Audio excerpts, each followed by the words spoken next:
If you want better sleep, check out Pod 5 from our sponsor, 8 Sleep. It is a smart system that fits over any existing mattress, and it turns your bed into a fully adaptive sleep environment. The Pod 5 uses AI to adjust temperature, elevation, and sound in real time.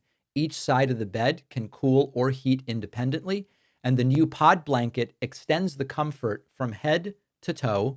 It can even detect snoring and gently raise your head to help.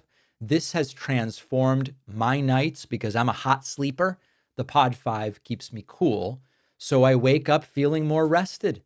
Go to 8sleep.com/Pacman and use the code Pacman for $350 off your very own Pod 5 Ultra. Welcome to the show, everybody. I've got a question for you. Have you heard about Hillary Clinton's emails? Of course, I'm kidding. Apparently, we are really fully back to Hillary's emails in terms of the priorities for the current Justice Department in 2025.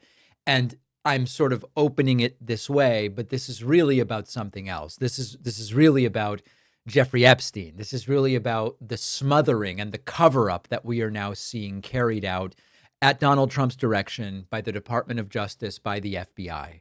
We've got a country, and by a country, I don't just mean Democrats. In fact, it's almost more Republicans. We have a country that is as united about wanting answers with regards to the Epstein files, united as it has been in a long time about any issue. What really happened, who was involved, what's being hidden. And Donald Trump's team, yes, they're sending Tulsi out there to say that Barack Obama committed seditious treason. Yes, they are doing all of these different things to try to point in a different direction. But they are also digging back into a scandal from nearly a decade ago. And it is not because now it's time for accountability finally about Hillary's emails. It's to distract you. It's to give you, and maybe even more so than you, the MAGA people that are saying, we're not going to forget about the Epstein files. It's to give the MAGA people something different to think about and to talk about. We are now seeing Attorney General Pam Bondi release documents related to Hillary Clinton's private email server from when she was Secretary of State. This is a case that the FBI already investigated in 2016, starting earlier than 2016, and closed an investigation into in 2016. No charges, and there is nothing new going on. But we find ourselves with people asking tough questions about Epstein's death, and Trump goes, look over here, remember Hillary? Look over there, remember Obama? And you're right to be infuriated because it's infuriating. The same Justice Department that can't release Epstein's client list and or it doesn't exist. Take your pick. It's we can't release it or it doesn't exist or Obama made it up. Take your pick, whichever you like. They can't do it for a variety of reasons. Victim privacy, national security, legal constraints. They are fine dumping documents related to a closed investigation from, at this point, a decade plus ago. They did the MLK stuff. They had no problem releasing 230,000 pages about Martin Luther King's assassination from 1968. But with Epstein, it's too sensitive. And by the way, the MLK stuff, even MLK's descendants, his family, didn't want it released. So do they think people are stupid? Maybe. Do they think that Trump's cult followers are so culty that they won't care? Maybe. Yeah, that's another possibility. But this is much bigger than Jeffrey Epstein. This is a story really about what happens when those in power treat the public like they're an obstacle instead of the people they are there to serve. If you see the public as the people you are there to serve, you behave one way. If you see the public as an obstacle you have to get around to get what you actually want, what's good for you, what's good for your friends, well, then you treat the public in a different way. Trump's base came to believe that Trump was going to blow this wide open. He would name names. He would release the files. We would have prosecutions. We would have all of it. Kash Patel told us that would happen under Trump. Dan Bongino told us it would happen under Trump. Now they're in the administration. They go, nothing to see here. We have no list. We have nothing. And so Trump's ranting about he wants racist sports team names to come back. I'll talk about that later a little bit. He wants the Commanders, the Washington Commanders, to be renamed back to the Washington Redskins. He might even block a stadium deal over it. And you got the Obama stuff, the Hillary stuff. It's all a circus. It's this loud, chaotic, desperate circus meant to make you, MAGA, whoever, made to make people forget the one thing that he doesn't want you focusing on, which is they are covering something up. 50% of Republicans, as of last week, believed that the Trump administration was covering up Epstein stuff. 67% of all Americans believe that the government is hiding Epstein stuff. 79% of Americans say release the documents. But instead, you've got Pam Bondi talking about Hillary's emails.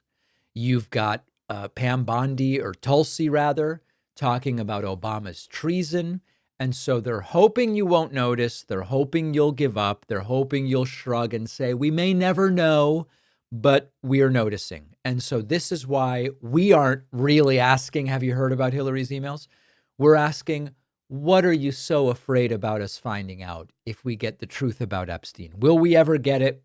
That's the question. Let me know what you think. info@davidpakman.com. Alina Habba is not happy. Alina Habba was not confirmed to remain in her role as interim U.S. attorney for New Jersey. And devastated, she went on Fox News and she did the dog and pony show with Jesse Waters. And the reason she is saying they, meaning judges of all political stripes who said, we don't want her to stay in this role, her nomination is being rejected. She says it's because she went after a Democrat.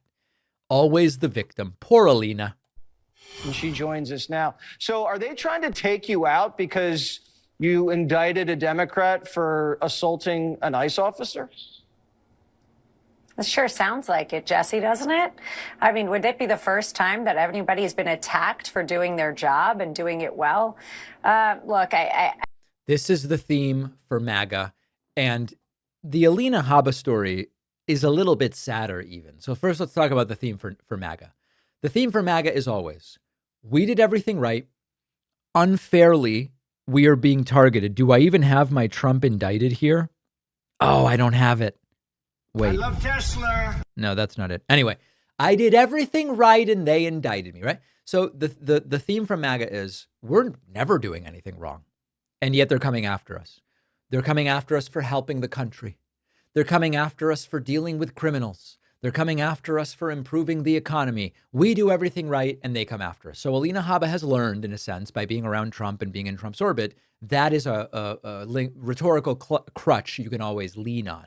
But there's a bigger story here, which is it does seem as though Trump doesn't really take Alina Habba seriously. Trump doesn't see Alina Habba as quite as skilled, qualified, or robust as a member of his administration as other people.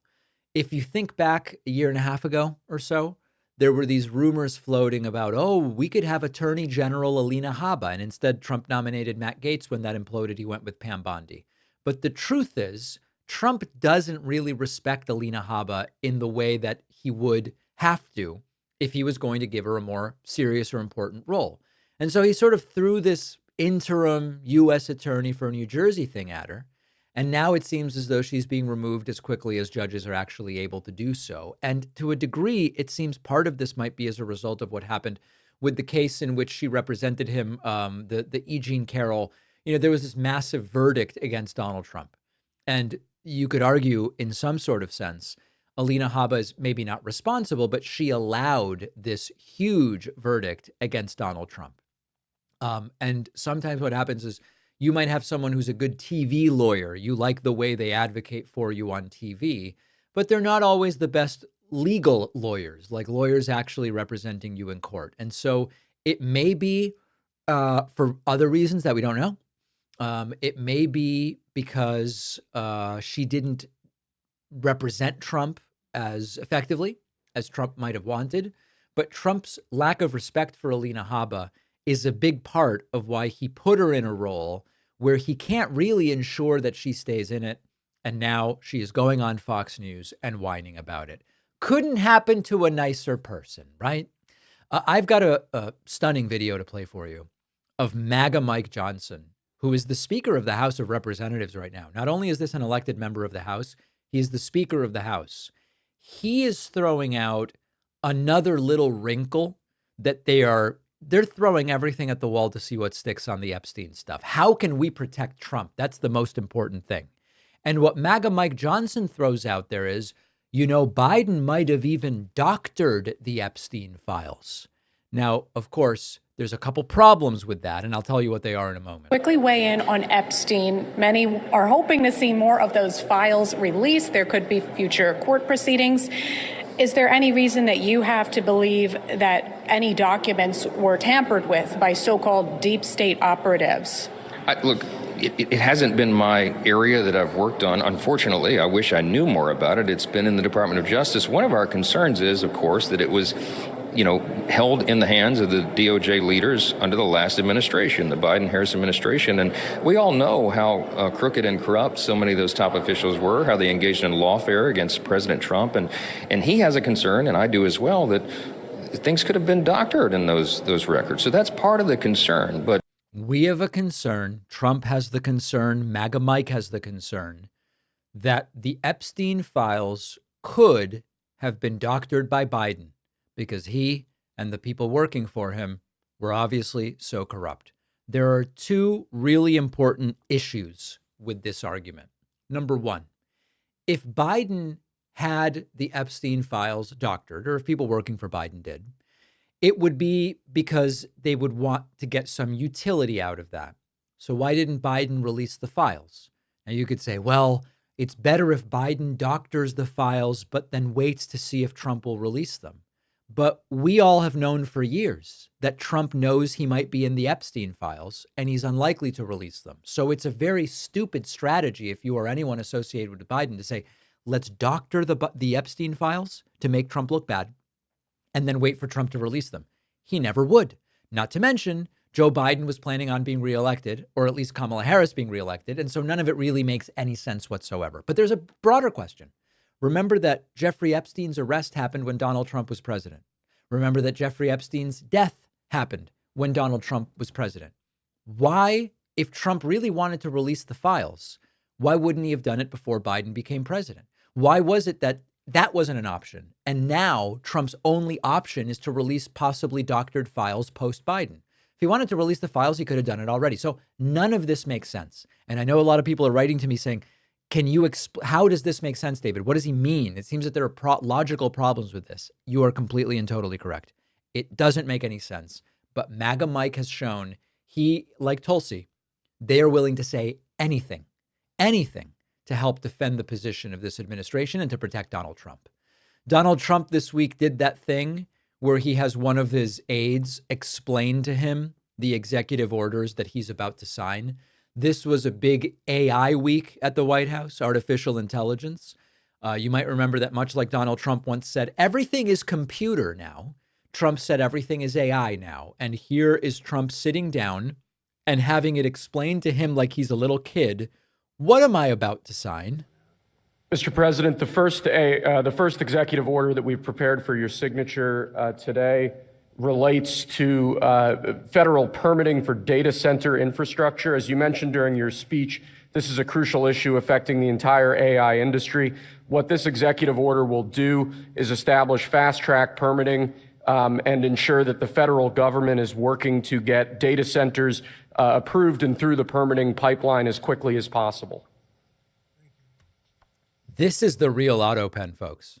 Okay? The real AutoPen is not a physical device that Biden used. The real AutoPen is Trump signing stuff with that stupid Sharpie that he doesn't understand.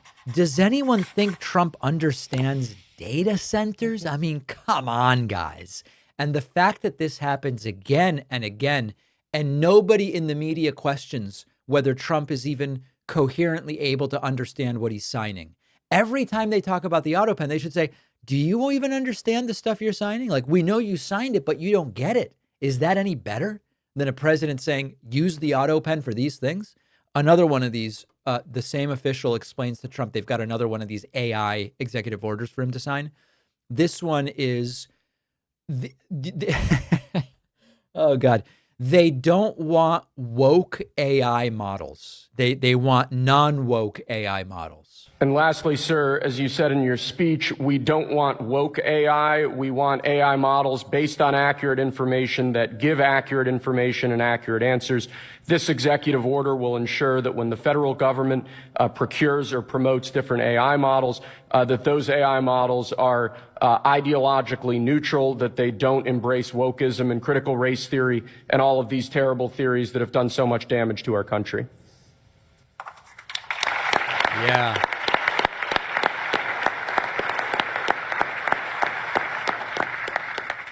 It's a breathing, living auto pen. The real auto pen is Donald Trump's executive orders that he has no clue whatsoever what is going on. All allegations seem to be confessions. Biden was signing stuff he didn't know. Trump signing executive orders he doesn't understand every damn day. So after the break, we are going to dig more deeply into some of the dark turns of authoritarianism that we are seeing. We're going to hear from Jeffrey Epstein's brother. We're going to talk about the sort of historical context of presidents and medical records. And then we're going to hear from some of you as well. So make sure that you're subscribed to my YouTube channel, youtube.com/The David Pakman Show. It's free. Make sure you're subscribed to my Substack, substack.davidpakman.com. It's free. And make sure you are subscribed to my audio podcast on Spotify and/or Apple Podcasts. It is also free, as is just about everything we produce. I'll see you back in a moment here. If you're not sleeping well, everything suffers. Energy, mood, even your memory. And that is why I want to tell you about Pod 5 from our sponsor, 8 Sleep. It's a smart system that transforms any bed into a personalized, fully adaptive sleep environment. The Pod 5 cover goes right over your existing mattress and uses AI to regulate temperature, elevation, even sound throughout the night, adjusting to your sleep stages in real time. You get precision cooling or heating on each side of the bed from 55 to 110 degrees Fahrenheit. And now with the new Pod Blanket, the comfort extends across your entire body. This has been a game changer for me. I get hot at night, and the Pod 5 keeps me cool. No more waking up too hot. No more loud fan next to the bed. It even detects snoring and gently raises your head to stop the snoring automatically. You can add in white noise if you want, guided meditations. You get 30 days to try it at home and return it if you don't like it. But I'm confident you will love it. Go to 8sleep.com/Pakman and use code Pakman for $350 off your very own Pod 5 Ultra. The link is in the description. The David Pakman Show is an audience-supported program. As we see Stephen Colbert canceled, Paramount settle $16 million, ABC News settle, as we see these things happen, the impetus and the urgency for trying to prevent cancelability has never been more important. The only two places we own our data are website memberships and Substack newsletter subscribers. So the way to guarantee I can keep in touch with you no matter what happens is become a member at joinpakman.com or get on my free newsletter at substack.davidpakman.com. Both great ways to support the work that we do. If you thought that Donald Trump's Epstein scandal couldn't get any darker, what Senator Ron Wyden just revealed might explain why the Trump administration is doing everything it can to change the subject. Wyden says that his investigators have uncovered $1.5 billion in suspicious money transfers tied to Jeffrey Epstein. These were flagged by major banks. They were reported to the Treasury Department, and most of it does seem to be connected to Epstein's global sex trafficking operation. Trump's DOJ, as of this moment, is completely ignoring it. Wyden's not speculating. They personally reviewed thousands of pages of Treasury files in early 2024 when Democrats controlled the Senate. And what they found is over 4,700 Epstein-linked wire transfers, payments from Russian banks that are now under sanctions, transfers that coincided with the movement of women and girls across borders. And what is Trump doing?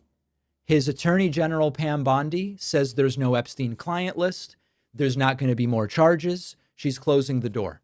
The DOJ under Trump isn't even acknowledging we did or didn't review what Ron Wyden's team has found. The Treasury Department itself is blocking Congress from accessing these documents, even though Wyden already had access under Joe Biden, which completely contradicts Trump's claim that this is all political theater. And meanwhile, Trump ran on, and the guy who is now the FBI director, the guy who is now the deputy FBI director, the woman who is now the attorney general, they all ran on and said, if Trump wins, we're going to see transparency.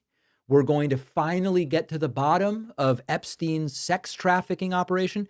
But the only thing Trump has ordered released so far are pertinent elements of grand jury testimony, which is leaving a lot up to Pam Bondi. And why is it that that's what Trump wants released? Well, because that's the least likely thing to reveal anything incriminating about Donald Trump. Everything else is being completely and totally stonewalled. And as for MAGA, the very same crowd that spent years yelling about Epstein's client list and demanding heads roll, now as the files might show that Trump was more involved with Epstein than previously known, some of them have lost interest. Not on all of them. Not all of them. There are some influencers who are saying, no, we're not forgetting about this. But House Republicans just killed a vote to compel the release of the Epstein files and have shut down the House. These are the people who said, we're going to expose the elite pedophiles. By the way, the use of the term pedophile seems wrong because there's no evidence that prepubescent girls were involved. I know it's one of these technicalities, but I do think it's important to be accurate here. But not that it even matters. It doesn't change the criminality of what we're talking about here.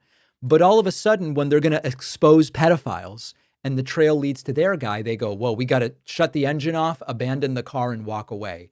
And Trump's doing all of the normal distraction to take attention away, ramping up threats to suspend habeas corpus and do more mass deportations, talking about fake protesters paid by George Soros, talking about the deep state, now saying Obama committed treason, now all of this different stuff. And it's chaos by design. If people start asking the right questions, who funded Epstein, who protected Epstein, why, despite the Treasury having all of these documents, is Trump's DOJ not looking into it, where all paths lead is to the people in power right now. Not that the people in power right now are clients of Epstein or were clients of Epstein, but certainly that they're participating in covering it up. And so my hope is this scandal won't go away. I hope Ron Wyden's moved, which is this detailed letter saying, this is what we know. We need subpoenas. We need bank records. The DOJ needs to do something. Hopefully it'll be a reminder that there are still people who just say, wherever this leads, we need to expose it. The problem for Trump isn't just what Epstein did and what Trump might have been involved in, but it's who is doing the cover up right now and why are they doing it? And Jeffrey Epstein's brother, by the way, had a lot to say about this. I want to talk about that next. CNN's Aaron Burnett interviewed the brother of the late Jeffrey Epstein, Mark Epstein. And Mark Epstein, he was just super clear. Nothing he says is new, but it reinforces the idea that these two were way closer than Trump wants us to believe. And there's no question that there's a concerted effort to keep Trump and Epstein distant. It doesn't mean necessarily that Trump was a client of Epstein or was involved with these underage women. It might, but it doesn't necessarily mean that. But the first layer argument, which is they barely knew each other, seems very much not true. Listen to this. Mark, from what you know, from what you saw, how close was your brother to Donald Trump? They were very close. They were good friends. Jeffrey used to sometimes tell me things that Donald said that were funny. I know Donald was in Jeff's office a lot back in the 90s. It's documented that Donald flew on Jeff's plane a number of times. I don't know if they ever checked, but I know Jeff flew on Donald's plane also. I don't know if they've ever looked at his flight logs. And they were good friends. I mean, I flew on Jeff's plane. It's known I was on a plane in 1999, flying up from Florida, and Donald was with us. And we were all joking around. They were good friends. So, tell me about that. I know there was something on that flight that you remember about your brother and Trump. What is it? Well, it was a funny thing. We were talking, and stick a pin in that. A couple weeks or a week before that flight, I was talking to Jeffrey, and he told me that he was talking to Donald, and he asked Donald, how come you sleep with so many married women? And Donald's answer was, because it's so wrong. But the answer is not the poignant part of the story here. That's right. The question is the poignant part. Because for Jeffrey to ask him that question, number one, he would have to know that Donald slept with a lot of married women, and he probably got that information from Donald. But he would also have to have a close enough relationship to be willing to say that. And it also, implies a confidence. That's not the kind of question you ask a casual acquaintance. How come you slept with so many married women? That's a question you ask a good friend that you can get away with asking those kind of questions. That's right. So that gives you an idea of how friendly they were. Listen, being friendly with Jeffrey Epstein is not proof of anything. I recently did a Substack Live with Michael Cohen, Donald Trump's personal attorney.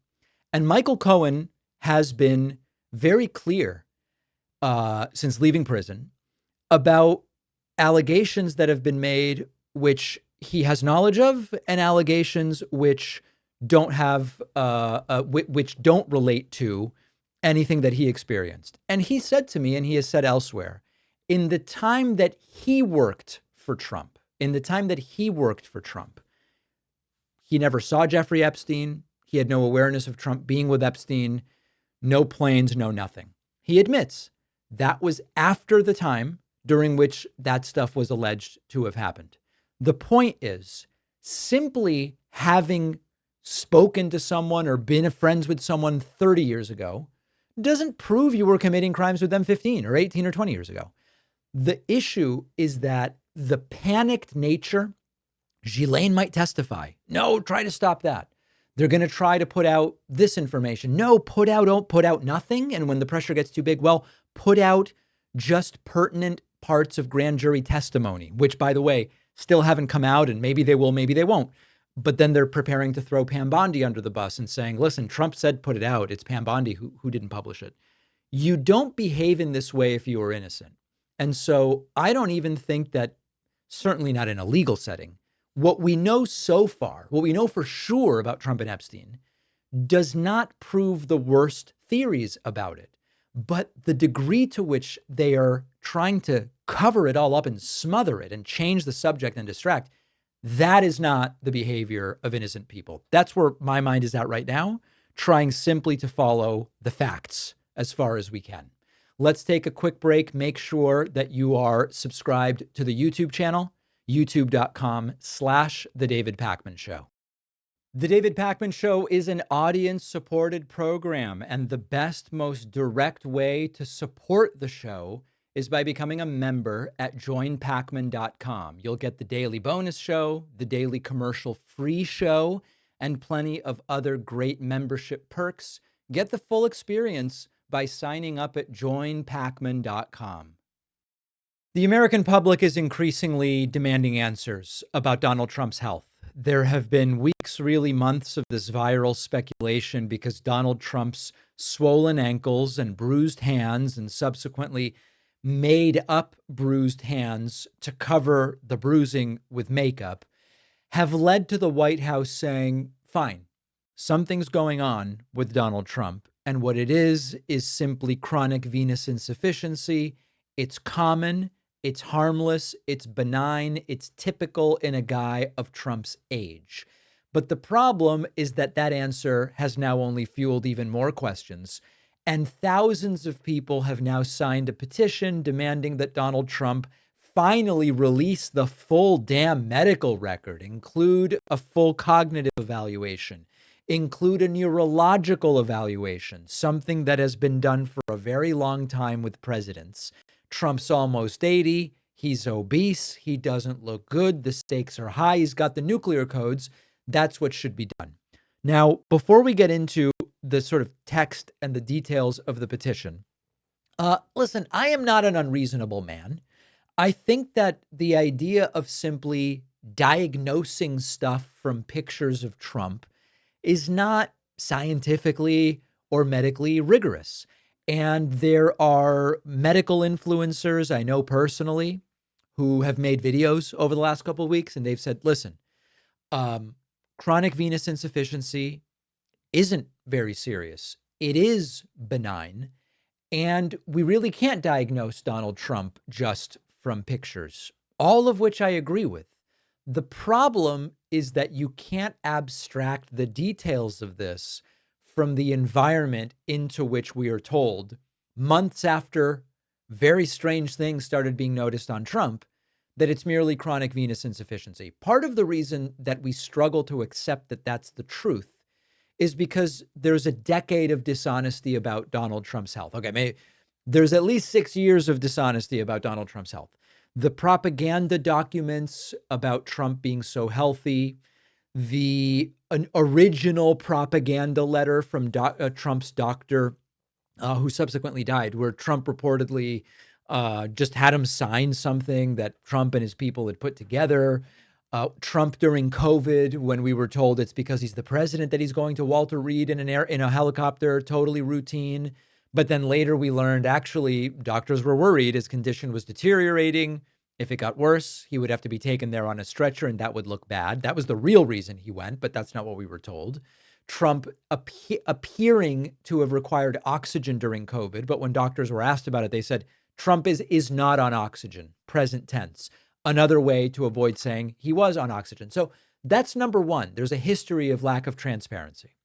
Secondly, the chronic venous insufficiency story doesn't explain the bruised hands. And Caroline Levitt has explained away the bruised hands by saying he's just shaking hands with so many people because he's doing such great work for the American public. It's not all sounding believable. So can we accurately diagnose Trump from pictures? We cannot. Is chronic venous insufficiency, if self-limiting and not representative of any other issue, relatively benign? Absolutely. We just aren't sure if we can even believe that story. So the petition that now is being circulated reads really like a warning letter, that Trump's totality of symptoms combined with his diet and obesity, it can indicate a very serious heart condition. We don't have the records. We don't know. The petition goes on to say, accurately, Trump has his finger on the nuclear button. If he is falling apart physically and mentally, we need to know. And it's coming after years of evasive cherry-picked letters that say everything's awesome, and Trump-friendly doctors go, there's never been a healthier person than this guy. Notably absent from all of the reporting from the White House, Trump's medical records, et cetera, is actual data. No real cognitive testing, the Montreal Cognitive Assessment from who knows when, but that's not even really the right test for Trump. No specifics on cardiac status. And now we've got not particularly satisfying explanations for things that we are finding in pictures. So the reason this matters is, number one, the American people have been here before. We've been here before with Trump, but we've also been here before with Biden, right?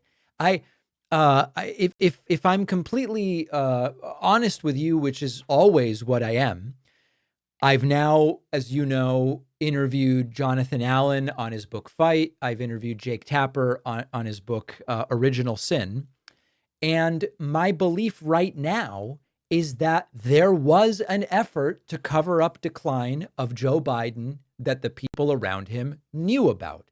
And the reason I say that, and that doesn't mean that Jake Tapper's book was ethically right or wrong, or the timing with the cancer diagnosis, I'm simply saying I at this point believe that there was an effort to cover up the true nature of Biden's health.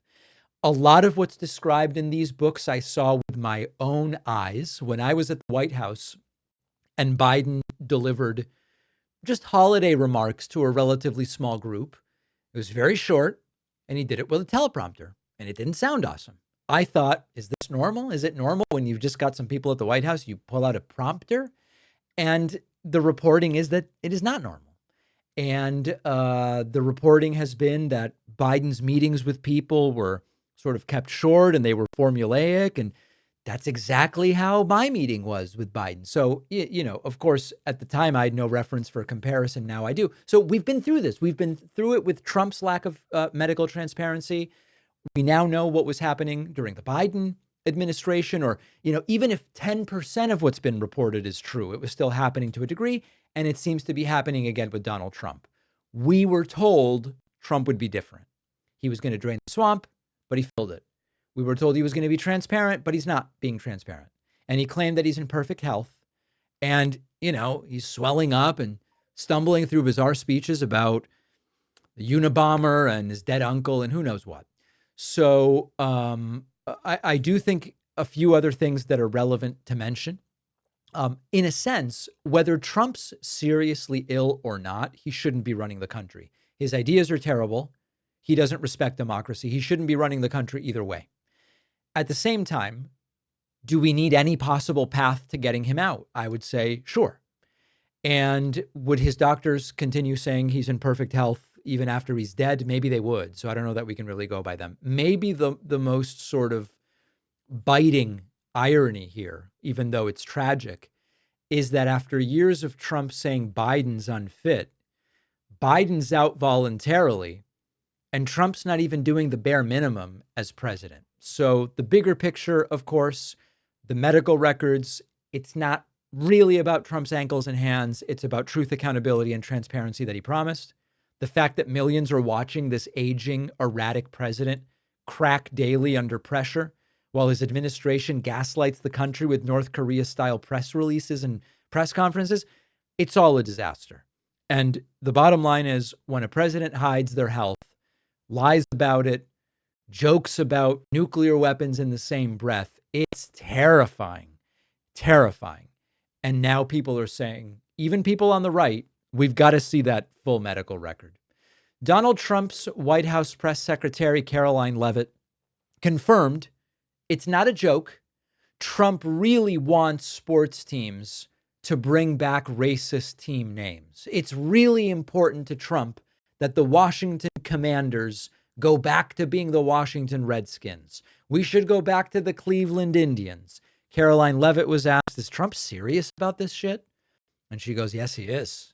He's passionate about sports. Was the president serious, or was he joking this weekend when he said he might block a Washington Commanders stadium deal if they don't change their name? The president was serious, and as part of the art of the deal, part of his negotiating skills, as you know, sports is one of the many passions of this president, and he has so many passions, and this is just one of them. To see the name of that team changed. Why is he getting involved in that? Why does he see that as part of his purview? I think you've seen the president gets involved in a lot of things that most presidents have not. He's a non-traditional president. He likes to see results on behalf of the American people, and if you actually poll this issue with sports fans across the country, and even in this city, people actually do support the president's position on this and the name change. They desperately want, the American people demand racist team names. So there's two parallel stories here. There's the distraction story, which is over the last week, Trump's made a big deal out of Coca-Cola's going to switch to cane sugar from high fructose corn syrup. We've got MLK files that are coming out. We've got JFK files that are coming out, not Epstein files, but we've got these other files. We really need the Washington Commanders to become the Washington Redskins. So there is this bizarre thing where Trump would love to take attention away from his potential involvement with a child sex trafficker. And if it takes people believing he's racist, he would rather they believe he's racist than that he was involved with Jeffrey Epstein as a client. So that's number one. But there's a parallel story here that I think is more substantive and relevant given what Trump ran on, which is, how are you the party of low regulation? How are you the party of non-interference with business? How are you the party of letting others determine what's best for themselves when you come in and threaten a stadium deal made by a sports team unless they change their name back to the racist one? That is not small government. That is not staying away from intervention. That is not staying away from meddling. It's the exact opposite. And this brings me back once again to a chapter from my book, The Echo Machine, which is, why would we even bother engaging with these people on principle when the principles they claim to follow are thrown in the toilet and flushed 10 to 15 times as soon as they're inconvenient? And of course, we saw it with Twitter. We saw it with Facebook during COVID. We need to force these companies, the Trump administration started to believe, to publish COVID disinformation. What happened to small government? What happened to not regulating businesses? Didn't matter because it wasn't convenient. And that's exactly the same thing that is happening here. So I don't know how much further this is going to go. This is a nearly $4 billion stadium deal that Trump is threatening. And at the end of the day, when Caroline says he's getting results for the American people, how do the American people benefit from the Washington Commanders going back to the racist name Washington Redskins? Or if you don't say racist, it's racially insensitive or whatever. You know, I don't even care about the words that we apply. We all know that it's just sort of out of place, out of touch, not where we are. How does anybody benefit? How does the country benefit? Do potholes get filled?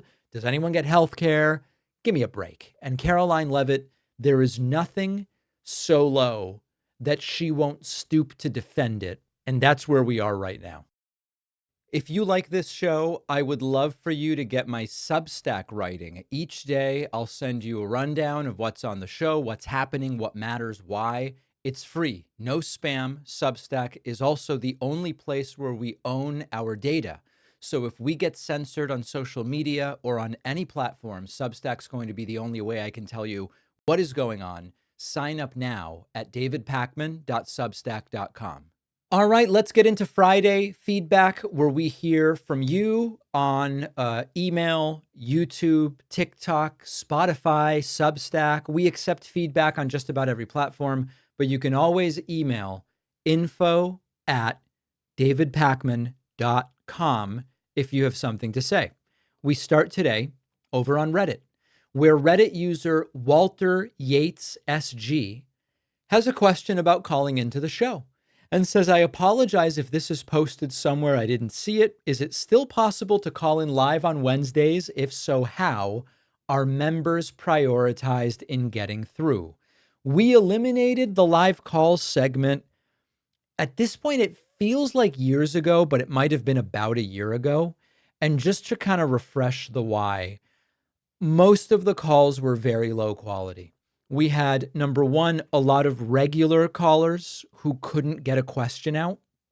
And then even putting that aside, the people that were able to get a question out, they were often very low quality questions or sort of like droning on without even a question, just something they wanted me to react to. And it was in the numbers in terms of the topic on which we got the most negative emails was you got to cut the call-ins.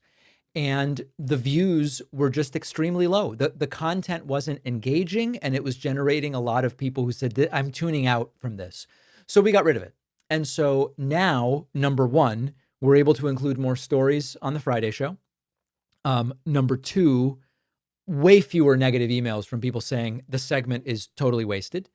And number three, there are other ways still to talk to me. So I will just exclusively do streams where I just take questions. I'll go on TikTok, for example, and spend an hour just taking question after question from people. So there are still opportunities to do that. But in retrospect, we are feeling good about the decision we made to pull that segment. I understand some people don't like it. Some people don't like every decision. You know, when I have a mustache, some people hate it. When I get rid of the mustache, some people hate it. So you can't please everybody, and we're not trying to, but we did feel very good about that decision, and it's going well. So no more Wednesday calls. On YouTube, Dan in Japan says the issue with politicians like Cory Booker is that the things they say sound nice on the surface, yet they simply are not genuine. They sound like actors in daytime dramas showing sincerity on camera. Sure, they're better than Republicans, but I think most people simply see through them. You know, a lot of what Dan is saying is completely true. And much of what we hear from Democratic elected officials feels contrived, calculated, fine-tuned as best they can to sound good and appeal to the greatest number of people possible. And that's very similar to what we hear from Republicans. And so my concern is less about do they sound genuine than, number one, what are their policies that they're advocating for? And number two, do they have a believable, credible way to affect those policies? And to a great degree, the answer is no. So I've said for a very long time, I'm not a Democrat. I see the Democratic Party as an institution, almost like a corporation, that seeks primarily to justify its own existence. You all know I mostly vote for Democrats. When it comes to an election and there's a choice to be made, I look and I say, what's the better option? If they're both bad, I say, what's the least bad option? I think that I have a duty to do that. But if the question is, am I impressed with the Democratic Party right now? No. Do I come away from my conversations with Democratic elected officials thinking that guy or gal has the answers and a path to do it? No, I don't. And I sympathize with those who are hearing these elected officials on my show say things that sound good, but think to yourself, there's no plan here to actually get Republicans out of power and to do this stuff. So I'm not here to defend Democrats. They're welcome to come on the show and attempt to defend themselves, and some of them have and have done better than others. But to a great degree, I agree with what Dan is saying. The only thing I would add is, when Cory Booker tells me what he believes should be policy, I think he's being completely genuine. My issue isn't they are claiming to believe things they don't believe. Not at all. My issue is when it gets to, do you have any plan for actually taking power back and making these things a reality? I hear nothing that's impressive. And that's the real problem I find myself having. All right, over on Reddit, Kishibe says we should bring up Epstein in every conversation at least once. You know how MAGA just randomly brings up Trump or culture war issues in every conversation? People should do that with Epstein. Make it so you have to bring him up at least once in conversation daily. Food tastes bad? Probably something Epstein would have eaten. Locked yourself out of your house? Damn, I wish the door was made by the prison Epstein was in so we could easily get in. Lost something? Damn, they're as lost as the Epstein client list. So this is clever to a degree. There's two parts to this. Are these lines good? No. Kishibe, I'm sorry, these lines aren't very good. But is Kishibe's instinct that we shouldn't allow the Epstein story to die, that we should be reminding MAGA, Trump's not releasing the stuff. Trump doesn't want you to see this stuff. Even what he's directed Pam Bondi to do is like so limited and carefully worded. And yes, we absolutely should exploit arguably the biggest division we've seen within MAGA over any issue. We absolutely need to exploit it. And I love that Kishibe is thinking along those lines. All right, Uncle Tio posted to the Reddit that I'm too amped. Okay, he wrote, has anyone else noticed that David seems to be overly amped up lately? The way he talks, yelling into the mic, popping peas, and his rants both seem to be different. Not sure if he's increased his Adderall dosage or what. Kidding, but I can barely make it through an entire show now. Listen, I've got to tell you, I've been criticized over the last year because I'm not amped up enough. Because people write in and they go, David, you don't seem angry enough about what's going on. You don't seem fired up enough. Is it because you feel distant from it? Are you disconnected from the plight of people and you don't seem wound up enough? And then here's an example of the opposite. I'm too amped. I'm speaking too loudly. I'm too wound up, almost like I were on Adderall, which I've never even tried in my life, just to be clear.